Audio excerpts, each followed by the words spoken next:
राणी Lakshmibai, Veer Savarkar, Dadabhai Naoroji, Jawaharlal Nehru, लहरनाथ कांगोर, Indira Gandhi, Vinoba Bhave, Vallabhbhai Patel, sir शमशेरजी Tata, Sarojini Naidu.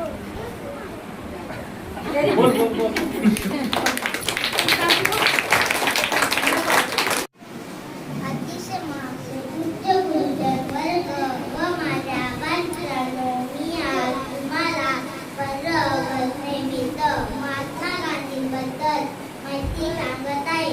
ती तुम्ही शांतपणे ऐकावी ही माझी नम्र विनंती. विद्यार्थी मित्रांनो, महात्मा गांधी कोण होते माहीत आहे का तुम्हाला? महात्मा गांधी हे स्वदेशभक्त होते, पण त्यांना लोक प्रेमाने बापू म्हणत. पण त्यांचे पूर्ण नाव होते मोहनदास करमचंद गांधी. त्यांचा जन्म 2 ऑक्टोबर 1869 रोजी गुजरात राज्यातील पोरबंदर इथे झाला. ते अहिंसेचे पूजक होते. कोणाला मारू नये, रजाई करू नये, मारामारी करू नये, वाईट बोलू नये असे त्यांचे म्हणणे होते. विद्यार्थ्यांचाही सतर्क करून शांततेच्या मार्गाने लढा दिला. ते जीवनात कधीच खोटे बोलले नाही. आगून आपण सगळा हित घेतला पाहिजे. चला तर मग आज आपण कधीच खोटे बोलणार नाही अशी प्रतिज्ञा करू या. एवढे बोलून मी माझे भाषण संपवते. जय जय महाराष्ट्र.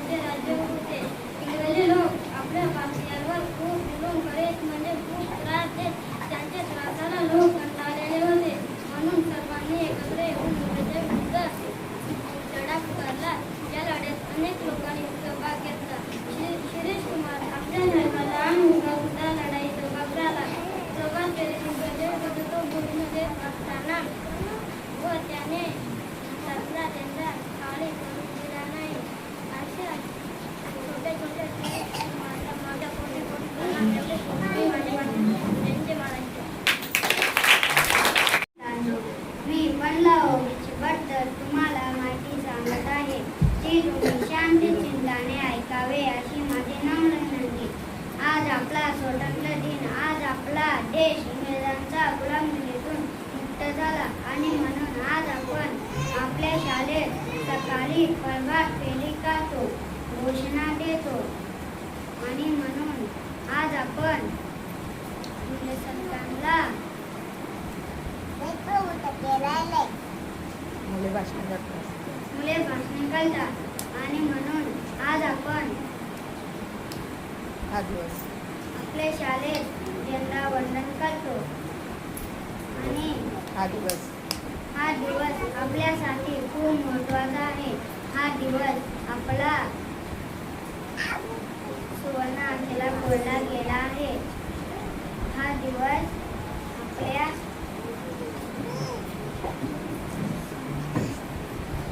स्वातंत्र्य मिळाले आहे. जर आपल्याला स्वातंत्र्य मिळाले नसते अजूनही आपण संतांच्या गुलामगिरीत असतो. विचार करा, आपली परिस्थिती कशी असते. एकदा कोंडलेल्या पोटासारखी बिचारा पोपट जीवन जगत असतो, परंतु आनंदी नसतो.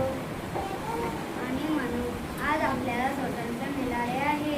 हे आपले भाग्य आहे.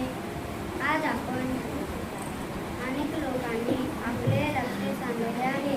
आज आपण त्यांची आठवण काढून त्यांना वंदन करूया. हवे बोलून मी माझे भाषण संपवतो. जय जय महाराष्ट्र.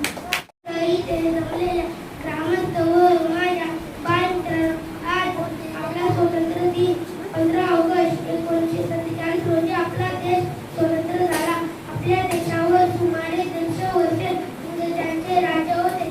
आपल्या देशातून इंग्रजांना आखून लावण्यासाठी अनेक नेत्यांनी क्रांतिकारकांनी आपले प्राण दिले. अनेक देशभक्त भूमिगत झाले. अनेकांनी तुरुंगवास